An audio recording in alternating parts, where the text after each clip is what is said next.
They say the interview was never meant to see the light of day. The pages were brittle, the ink had faded, and yet the words remained, hidden between volumes on electricity and ether, buried deep in a private archive in upstate New York. A worn leather notebook was discovered. No signature, no official stamp, only a quiet note scribbled on the final page. Do not publish until humanity is ready. What you're about to hear may not be fiction. It may not be history either, but perhaps it is remembrance. Spring, 1942, New York City. Nikola Tesla was 86 years old. His name had faded from headlines. His inventions, once hailed as miracles, were now footnotes in government files. And yet, on one quiet evening, he agreed to speak with a journalist whose name was never recorded. No camera, no audience, only silence and the ticking of a clock. He did not want to talk about alternating current, or towers, or patents, or wars. He wanted to talk about the soul and what comes after. The problem with science, Tesla said, is that it cannot measure what it fears to imagine. The journalist had asked a simple question. Do you believe in life after death?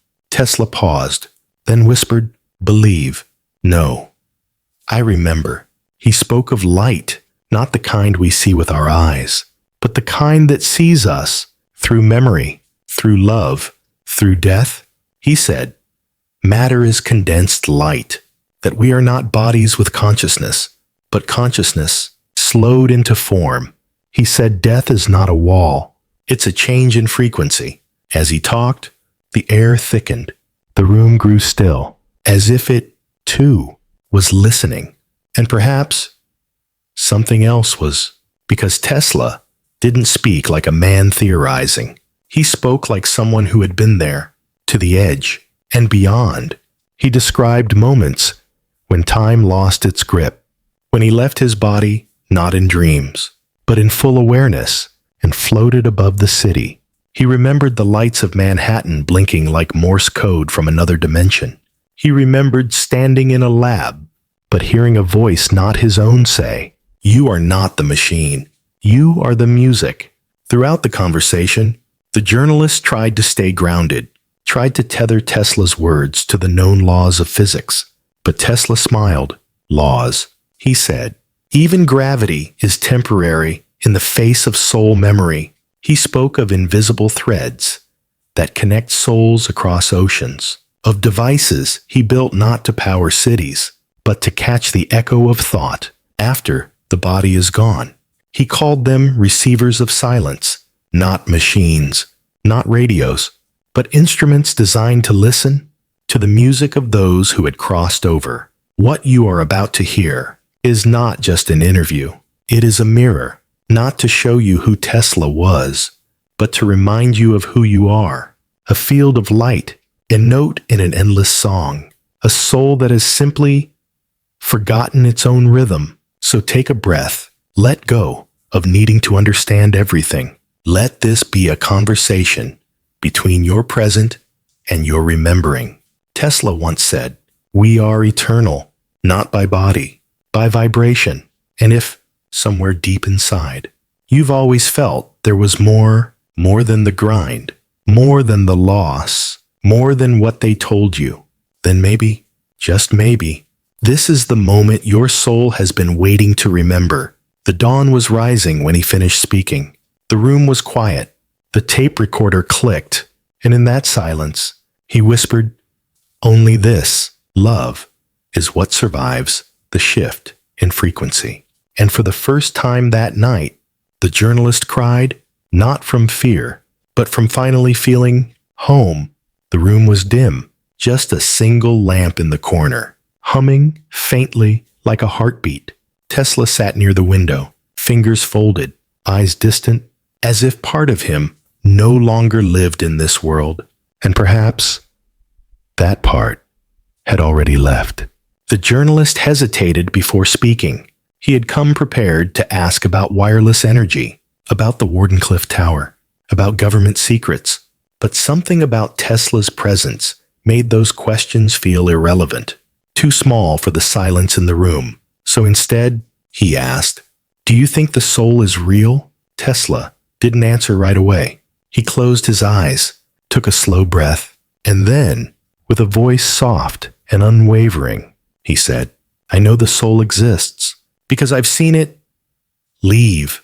He leaned back, the shadows on his face shifting with the flicker of the lamp.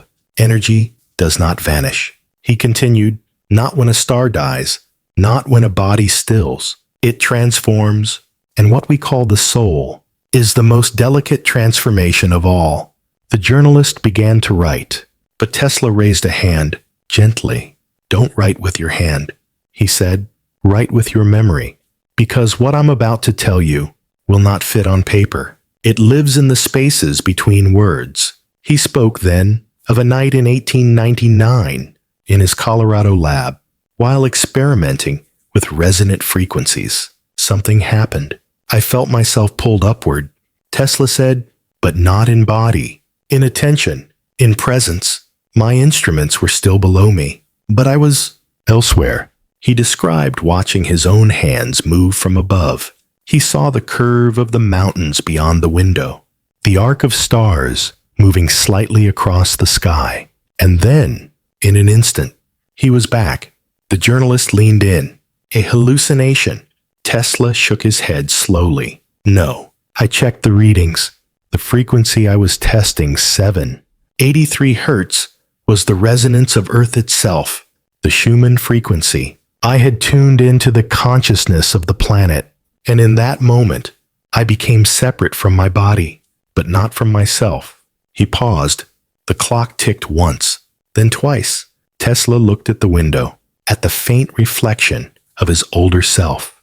"Do you know," he said, "that every thought has a weight? That memory is not locked inside the brain, but stored in the field around us." The journalist blinked. "You mean, like a signal?" Tesla nodded. "Like a field, a resonance. The soul is not inside the body. The body is inside the soul." He stood then, slowly, and walked to a small cabinet. From it, he drew a folded sheet of yellowing paper. On it, a diagram, a circle, intersected with spirals, waves, and a single point in the center. "This," he said, "is what I call the transition map. It's not geometry, it's a memory. This is the path the soul follows when it leaves form and returns to field." The journalist asked, barely audible, "And what happens then?" Tesla turned, his eyes suddenly sharp. "Then, you remember, not everything, only what your vibration allows. The angry soul remembers its wounds. The loving soul remembers the light." The journalist sat in silence, pen frozen in hand. Tesla returned to his chair, folded his hands again, and said quietly, "You are not what you think. You are what you remember, before you were told to forget." The lamp flickered again, but the air felt stiller, as if the very walls were listening, and the night itself was holding its breath. The journalist leaned forward. "You once said, there are 5 proofs." Tesla didn't respond immediately. He looked out the window, watching the lights of Manhattan blur into the night. Then he whispered, 5. Yes, 5 times the veil lifted, and I saw what lies beneath. "The first," he said, "is separation, not of body from life, but of consciousness from form." He recalled the moment once more, his consciousness hovering above his own body, while machines crackled and coils hummed below. But this time, he added something new. "When I returned to myself," he said, "I remembered a thought I didn't think, a sentence in another language, one I do not speak, but it was clear in my mind. It said, 'You are the observer, not the mechanism.'" He looked up. "If the self can exist apart from the body, then death is only a doorway." "The second," he continued, "is memory and matter." He asked the journalist, "Have you ever entered a room and felt sorrow that wasn't yours, or held an object and suddenly remembered something that never happened. The journalist nodded slowly. Tesla leaned forward. That is not imagination. It is residue, emotion, thought, trauma. They impress themselves upon the field. He explained how frequencies of the soul could be stored, not only in people, but in spaces, homes, clothes, books. Even in music, a melody, he said, can carry memory across generations. A scent can awaken a life you've never lived. The third, he said quietly, is the music of departure. The journalist tilted his head. You mean the sound of dying? Tesla shook his head. Not a sound the ears can hear. A vibration, a fading chord. He described an experiment with a device he built. Delicate wires, copper pedals, tuned to frequencies just beyond human perception. When a person passed in the next room, the device responded, not with noise, but with presence. It felt, he said, as if someone was still there, not haunting, not clinging, just echoing. The fourth proof, he said, his voice steady, is the thread, a connection, invisible but indestructible. He recounted how, years ago, he fainted in the middle of a lecture, the exact moment he would later learn that a childhood friend had died across the ocean. Coincidence? He asked gently, then shook his head. No, it was the thread, soul to soul. Time and space are illusions where love is concerned. And the fifth? He paused. This one hurt more to speak of. Dreams, he finally said, but not the ordinary kind. He described a recurring vision, a woman he had never met, dressed in white, standing beside a river of light. She never spoke, but each time he saw her, Tesla would wake with the same words in his mind. I am still here. Help me remember. The journalist's hand trembled as he wrote. Tesla sat back. The lamp buzzed. Then he said softly, sometimes, in the same night, different people on different continents have the same dream, the same figure, the same place. That is not the mind. That is the soul speaking across the veil. The journalist whispered, but if all this is true, why doesn't the world know? Tesla's gaze turned heavy. Because the world is not ready. Because this truth, undoes every system built on fear. He gestured to the city skyline. If we knew that death was not the end, would we still obey from fear? Would we still live half alive?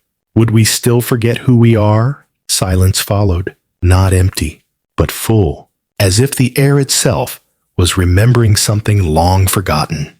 The room had fallen into stillness. Even the sound of the clock seemed distant now, not absent, but softened, as if time itself was listening, or perhaps stepping aside.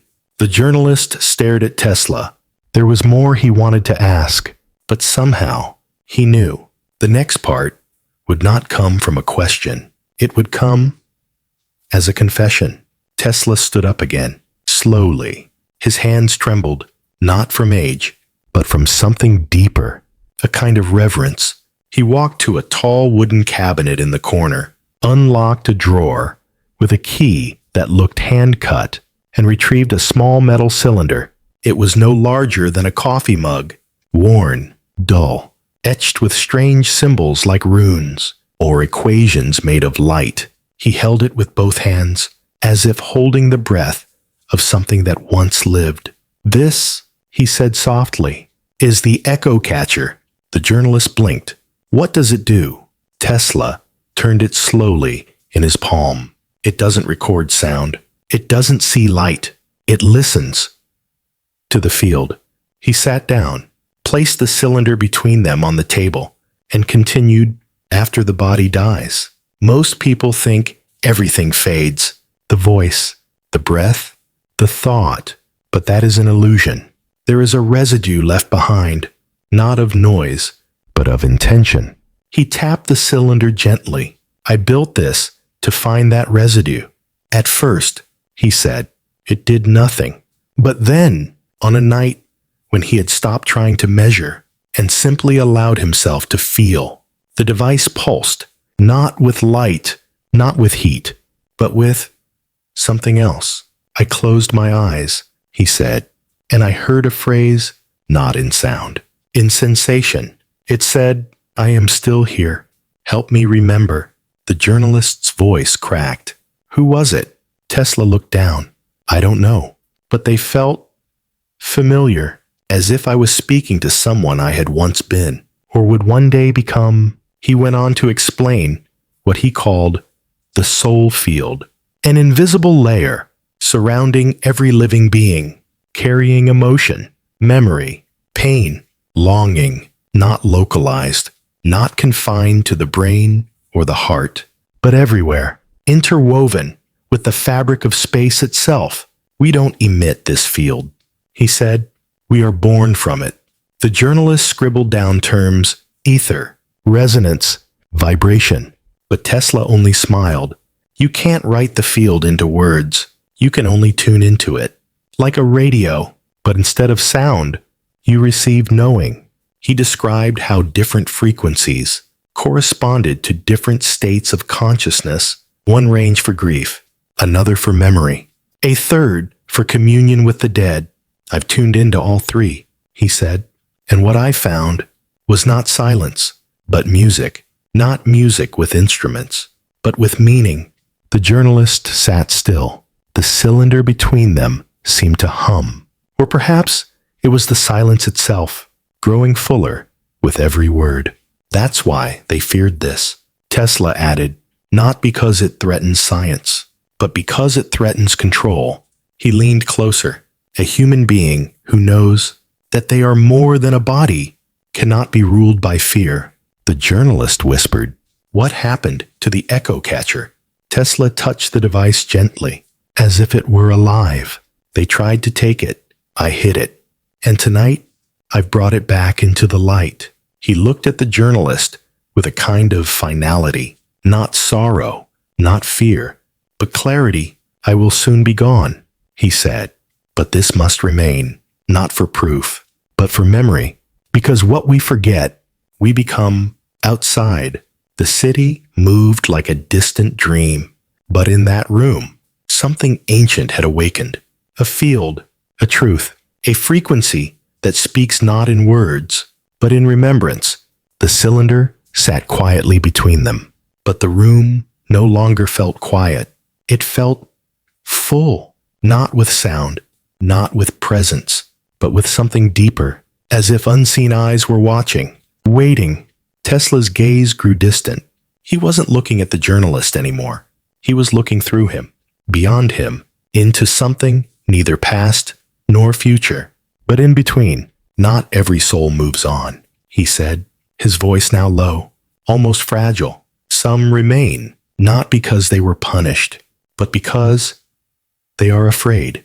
The journalist felt a chill. Afraid of what? Tesla turned his eyes slowly toward him, and for the first time that night, there was sorrow in them. Afraid of losing control, afraid of letting go, afraid of facing what they became. He explained that not all souls pass through the veil freely. Some resist. When the body dies, he said, the soul carries its last vibration. If that vibration is filled with hatred, fear, or obsession, it becomes heavy, and heavy things don't rise. They cling to familiar spaces, old rooms, old names, old wounds. They hover in the in-between, what Tesla called the field of echoes. Not alive, not fully gone, stuck. These are not ghosts, he clarified. They are frequencies looking for a body, and sometimes they find one.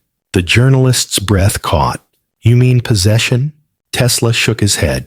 No, not the kind you see in films, but influence. A sudden rage that isn't yours. A fear that arrives without cause. A heaviness in your chest, as if carrying someone else's pain. He spoke of places he had visited. Old hospitals, war-torn cities, abandoned estates where the air felt thick, like walking through grief that never left. These places are traps, he said, because no one stayed behind to help them remember the way out. The journalist's voice trembled. And what frees them? Tesla's answer came without hesitation. Love. Then, more quietly, not pity, not fear, love that remembers them. Love that does not judge. Love that simply says, "You can go now." He paused, then added, "And prayer."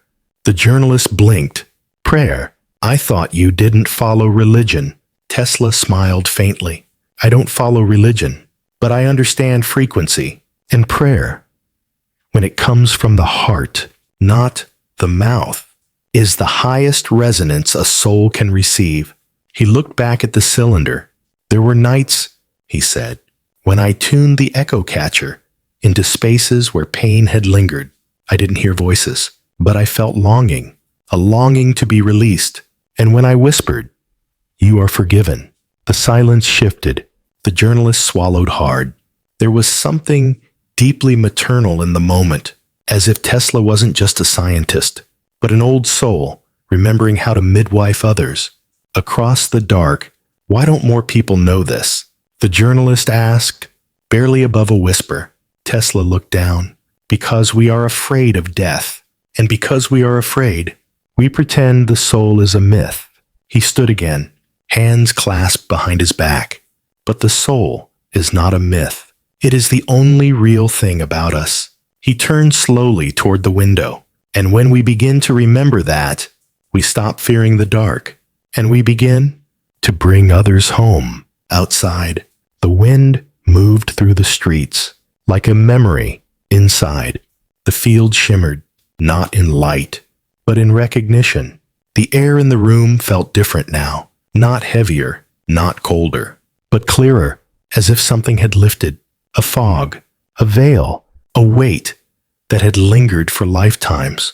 The journalist sat still, not from fear, but from reverence. Across the table, Tesla remained silent for a long moment. Then, as if listening to something unseen, he spoke again. "Not every soul returns," he said. The journalist looked up. "You mean, some go on?" Tesla nodded slowly. "Some remember enough, love deeply enough, live purely enough, that when their body falls away, they don't need to repeat the cycle." He walked to the window, the light from the city, brushing faint gold across his face. These are not saints, not angels in the traditional sense. They are simply those who have become light. He called them light guides, not spirits who interfere, not masters to worship, but companions, soft, unseen, always near when the darkness feels too vast. "I've felt them," Tesla said, "especially in my loneliest hours, not speaking, not solving, just being." The journalist leaned forward. "Are they souls we've known?" Tesla's voice softened. "Sometimes. A mother who passed, a child who never made it into this world, a friend from a life long forgotten." He turned. "Other times, they are simply light that chose to stay behind, to guide, to remind." The journalist's eyes welled unexpectedly. Tesla noticed. He said gently, "You've felt them too, haven't you?" The journalist nodded, slowly. "Yes, but I thought it was just imagination." Tesla gave a faint smile. "Imagination," he said, "is the language of the soul. It is how truth sneaks past the intellect and touches what is eternal." He described how these light guides do not intervene. They do not rescue, but they illuminate the next step, just enough for us to choose. Free will, he said, is never taken, but light can be offered. And then he spoke of love, not as emotion, not as romance, but as the navigational system of the soul. When we die, he said, it is love that finds us, love that lifts us, love that reminds us of who we truly are. The journalist wiped his eyes quietly. Tesla sat again. "You see," he continued, "love is not just what connects souls. It is what moves them. Without love, the soul remains stagnant. It repeats, It forgets. But when love is real, when it is offered without condition, the soul begins to rise. He paused, then added softly, and when it rises far enough, it becomes a guide for those still finding their way. The journalist whispered, so no one is ever truly alone. Tesla nodded once. Never, even in your darkest hour, someone is standing just outside your fear, holding a light you can't yet see. The room grew quiet again, but this time, it wasn't silence. It was presence, a sacred kind of stillness, the kind that only arrives when truth has been spoken gently enough to be heard by the heart. And if I don't feel them, the journalist asked. Tesla looked at him tenderly, then become them. The night outside had deepened, but the room felt brighter, not by light, by something else, a quiet clarity that comes only when illusions begin to fall away. Tesla sat in stillness, his gaze unfocused, as if peering inward. The journalist, notebook in hand, asked the question most people never dare to ask aloud. What happens right after we die? Tesla exhaled slowly. There is no trumpet, no courtroom, no throne, only a mirror. The journalist looked up. Tesla continued, his voice low and certain. You are not judged by anyone else, not by a god, not by a voice from the clouds. You are judged by what you remember of yourself. He described it not as punishment, but as recognition. When the body dies, you are pulled gently, completely, into a space of clarity. Everything you've done, everything you've thought, everything you've ignored appears before you, not as shame, but as truth. The journalist whispered, all of it. Tesla nodded. Yes, but not as a list, as a feeling. You feel what others felt because of you. You remember the pain you caused, not to be condemned, but to be shown where you stopped being yourself. He paused, and you remember the kindness, too. The small acts, the gentle words, the things you forgot, but others didn't. And then the journalist asked. Tesla folded his hands in his lap, his fingers trembling slightly. Then the soul decides, do I need to return to make it right? To grow what I neglected? To love where I once feared? The judgment, he said, was not a sentence. It was a choice, a return to integrity. You don't go back because you're being punished. You go back because something inside you wants to become whole. The journalist sat very still. His own breath slowed. So reincarnation is a correction. Tesla shook his head gently. Not a correction. A remembering, a restoring of balance. The soul is music, and sometimes it needs to replay the unfinished note. He leaned forward then, his voice dropped lower, and if the music was false, if your life was built on lies, masks, fear. He paused. Then the soul asks for another chance, not because it was bad, but because it was lost. The journalist's hand trembled as he wrote. Tesla looked at him, not with intensity, but with an almost fatherly warmth. We are not here to be perfect. We are here to become real. He turned his eyes to the window. The city lights blinked like stars trapped in glass. When you stand before the mirror, it is not God you face. It is yourself, the self you were before the world told you who to be, and the self you could become if you loved enough to try again. The journalist asked, is that the end? Tesla shook his head slowly. No, that is the beginning. The silence stretched, not awkward, not empty, but wide like the pause between lifetimes. Tesla remained still, as if listening to something ancient rising beneath his thoughts. Then, softly, he spoke. Everything is remembered. The journalist looked up. Tesla didn't blink, not by your brain, by the field. He reached for the cylinder once more, held it in his hands like a relic, not of metal, but of meaning. There is an ocean, he said, but it is not made of water. It is made of vibration. He called it the Akashic field, a place beyond place, a dimension beyond space, where nothing is lost, because nothing can be hidden. Every thought, he whispered, every word, every feeling is recorded, not in judgment, but in truth. He explained how this field is not somewhere we go after death. It is what we are immersed in, even now. It is the reason some people walk into a room and feel a sadness that isn't theirs. The reason a melody can move you to tears without knowing why. The journalist frowned gently. You mean we're swimming in other people's memories? Tesla smiled. No, we're swimming in our own and remembering them through others. He described how dreams, déjà vu, and sudden emotion are not glitches of the mind, but echoes from the Akashic field, soft reminders of what the soul once lived and what it still longs to resolve. When you meet someone for the first time, he said, and feel like you've known them forever, that's not imagination. That's resonance. Their field has crossed yours before. The journalist whispered, so time doesn't exist there. Tesla nodded. Time exists only where memory is forgotten, but in the field, all memory is now. He looked down at the cylinder. I once tuned the echo catcher to a quiet space just outside the city, an empty field, nothing but grass, and I heard laughter, children, wind chimes. He paused. Years later, I learned an orphanage had once stood there, long demolished, but the joy remained.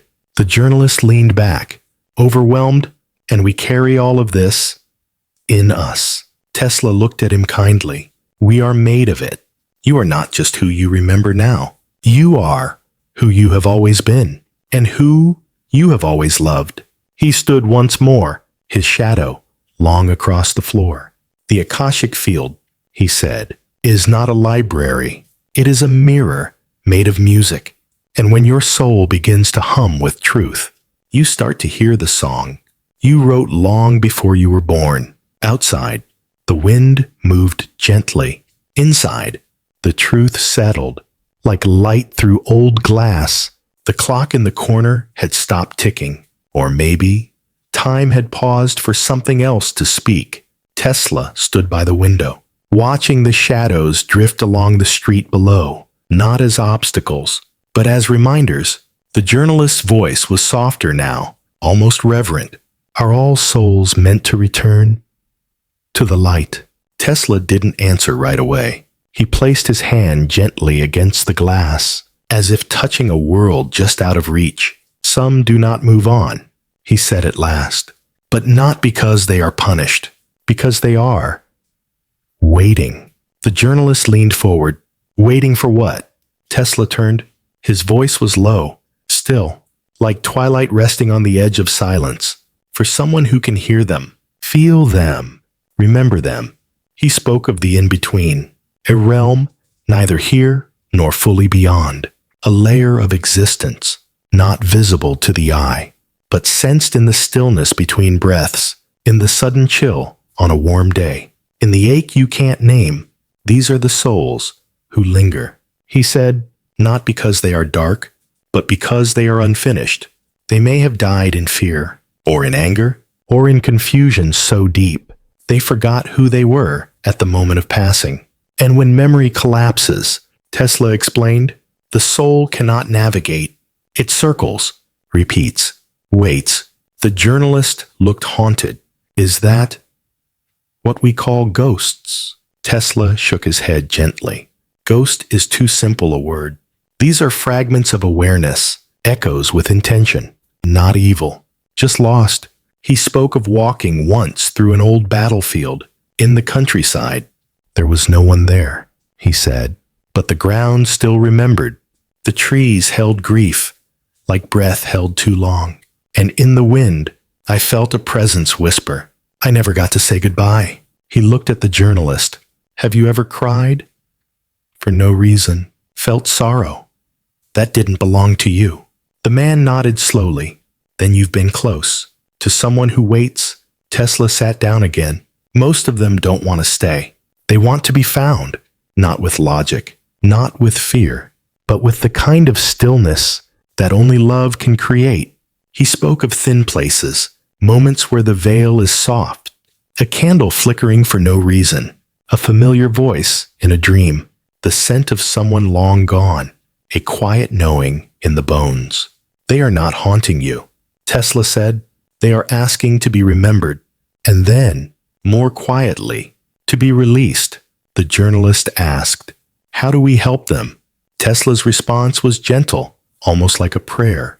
By sitting in silence, by saying their name, by sending them a thought without demand. You are free to go. You are loved. He paused, and then, and by forgiving them, even if we never knew what for. There was a stillness in the room then, but it wasn't hollow. It was sacred, as if some listening soul had just been heard. Why do they stay so long? The journalist asked. Tesla looked into the shadows. Because sometimes the only thing stronger than fear of death is the fear of being forgotten. Outside, a siren wailed softly in the distance. Inside, a presence seemed to exhale. Gratefully, the room was dim, yet something glowed. Not the lamp, not the sky outside. It was the kind of glow that only arrives when a truth long buried finally remembers how to rise. The journalist's voice was almost a whisper now. Mr. Tesla, after everything, who are we? Really? Tesla didn't answer with theory, or equations, or references to energy, or ether, or vibration. He simply closed his eyes and said, "We are light," that forgot itself. The words fell softly, but they rang out in the silence, like a bell beneath the ocean. The journalist sat motionless, as if something ancient inside him had just exhaled. Tesla continued, "Before we were names, or faces, or flesh, we were light, not the kind that burns, the kind that remembers." He spoke of a time before time, when souls moved freely, not through bodies, but through thought, through harmony, through love that didn't need to be spoken, because it was already known. And then, he said, we chose to forget, to come here, to touch, to break, to weep, to laugh so deeply that the body shakes, to hold another hand and feel its warmth, to walk through darkness, just to find our own light again. The journalist felt tears form without force, but why forget in the first place? Tesla opened his eyes. They didn't look tired anymore. They looked eternal, because only when we forget can we rediscover, and only in rediscovering can we truly know the value of what we are. He leaned forward now, his voice tender, steady. A soul that never forgets can never choose, and choice, that is the spark of creation. He described this life not as a punishment, not as a test, but as a vast symphony, each of us a note, each of our stories a measure, and when we finally remember who we are, the melody begins to resolve. Pain is part of it, he said. Loss is part of it, but so is beauty, so is joy, so is the unspoken knowing that you are more than what the mirror reflects. He stood for the last time, walking slowly to the window. The first blush of dawn was breaking across the city, a soft, golden promise. After the long hush of night, he looked at the light, not with wonder, but with recognition. We are not the shadows we carry, he said. We are the light that casts them. We are not the fear. We are what remains. When fear is finally gone, the journalist stood as well, not as a skeptic, not as a seeker, but as someone who had finally remembered he was made of something that could never be lost. Tesla turned to him, smiling not with pride, but with peace. One day, he said, every soul will remember, and when that day comes, not all at once, but in soft waves, this world will change, not by force, not by doctrine, but by light returning to itself. And then he whispered, home was never somewhere out there. It was always inside the remembering. The city stirred. but the room remained quiet, like the breath just before the first note of a song that's been waiting 1,000 lifetimes to begin. The sky was no longer dark, but it wasn't yet morning. That sacred in-between, where night exhales its last sigh and light hasn't yet spoken its name, was where they stood. Tesla by the window, the journalist by the table, and between them, the cylinder still resting, like a heartbeat in metal. The journalist took a breath. He had no more questions, not because there were none left, but because something inside him had already received the answer it didn't know it was asking for. Tesla turned from the window, his posture calm, his presence somehow softer. He walked slowly across the room. Every step seemed deliberate, as if echoing in more than just air. He reached for the cylinder, held it one last time, then placed it in the journalist's hands. "I won't be here much longer," he said, "but this must not be forgotten."